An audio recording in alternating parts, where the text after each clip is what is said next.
Lección 9. Origen del idealismo. Saber.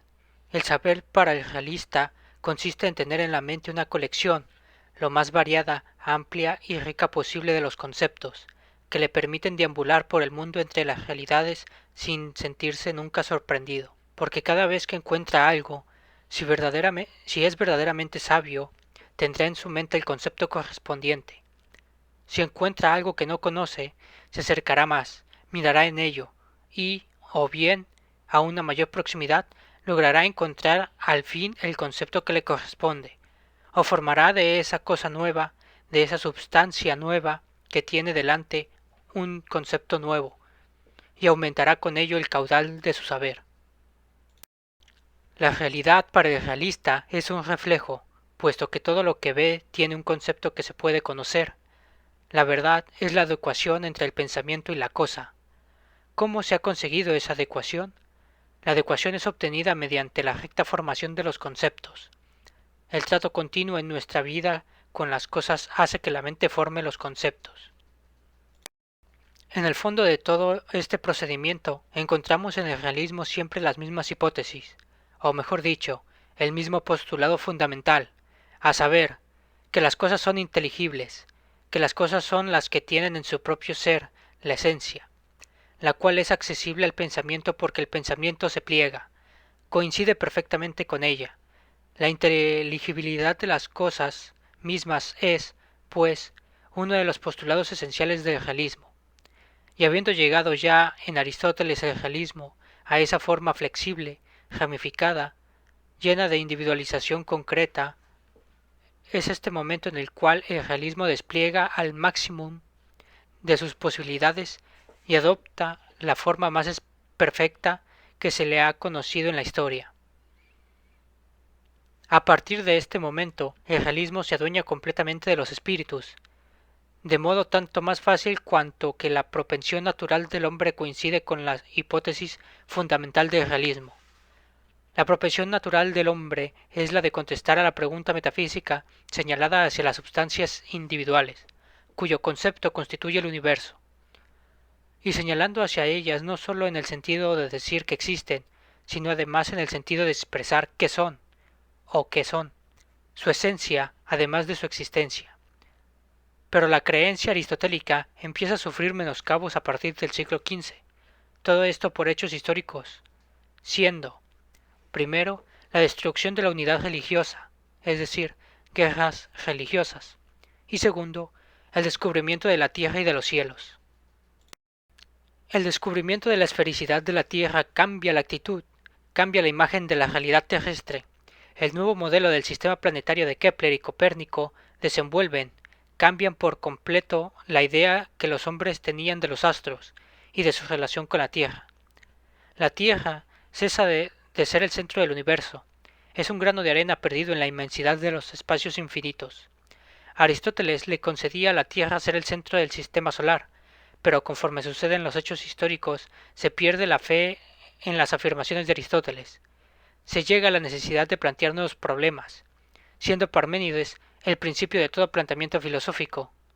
Este hace imposible dar un nuevo inicio, es decir, condicionar el pensamiento de Parménides. Comienza entonces la navegación para la filosofía, siendo Parménides el primero y Descartes el segundo. Es importante que en este segundo inicio no se cometan los errores del pasado, por lo tanto, se tenga mucha cautela.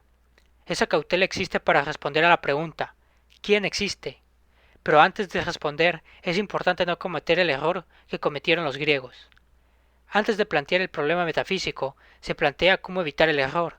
Se buscará una teoría del conocimiento la cual permita saber si es posible que el ser humano pueda o no llegar a la verdad. Uno de ellos, antes de Descartes, es el novum organum, todo un nuevo método más o menos complicado de evitar los hierros, siendo los hierros equivocación que se comete por ignorancia o por descuido. Descartes se plantea cómo llegar a la verdad, aquella verdad de la cual no se pueda dudar. Primeramente se tiene que plantear la existencia de la duda, en todo aquello en lo que la duda asemella, la duda como método, y se busca aquello que no sea dudable. Utilizando el sistema de Aristóteles para el conocimiento, nos da que el conocimiento es mediato, es decir, está fundada en un intermediario, el cual es el concepto. El conocimiento intermediario entre nuestra mente y la cosa, mediante el concepto, conocemos la cosa. Por eso el conocimiento de Aristóteles era siempre discutible, porque siempre cabía discutir si el concepto se ajustaba o no a la cosa.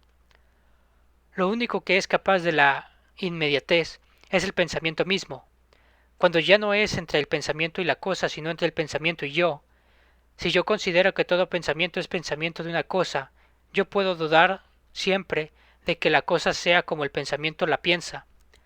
Pero si yo retraigo mi interés y la mirada no a la relación entre el pensamiento y la cosa, sino a la relación entre el pensamiento y yo, tomo el pensamiento mismo como objeto, entonces aquí ya no puede morder la duda. Dicho de otro modo, si yo sueño que estoy metido en una barca remando un río, mi sueño podrá ser falso, y yo no estaré realmente en ninguna barca ni en ningún río, sino metido en mi cama, pero lo que no es falso es que estoy soñando eso. Por eso Descartes no tiene más remedio que hacer en un cuarto de conversión hacia dentro de sí mismo y situar el centro de gravedad de la filosofía, no en las cosas, sino en los pensamientos. Entonces, Descartes responde a la pregunta de la metafísica: ¿quién existe? Yo existo, yo y mis pensamientos. ¿Por qué? Porque lo único que hay para uno inmediato es el pensamiento mismo. Por eso no lo puedo poner en duda. Todo lo demás no existe o es dudoso. Y así la filosofía moderna cambia por completo su centro de gravedad y da al problema de la metafísica una respuesta inesperada. ¿Quién existe? Yo y mis pensamientos. Entonces, ¿es que el mundo no existe? Es dudoso. Es necesario sacar la filosofía del yo y el pensamiento, ya que así no se puede operar sobre la realidad. A este problema hay dos grupos de soluciones.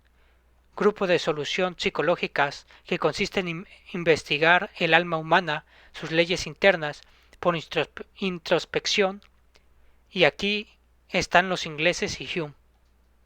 O el grupo de solución lógico, fundamentan la objetividad de la realidad y de las cosas sobre leyes del pensamiento mismo. Kant.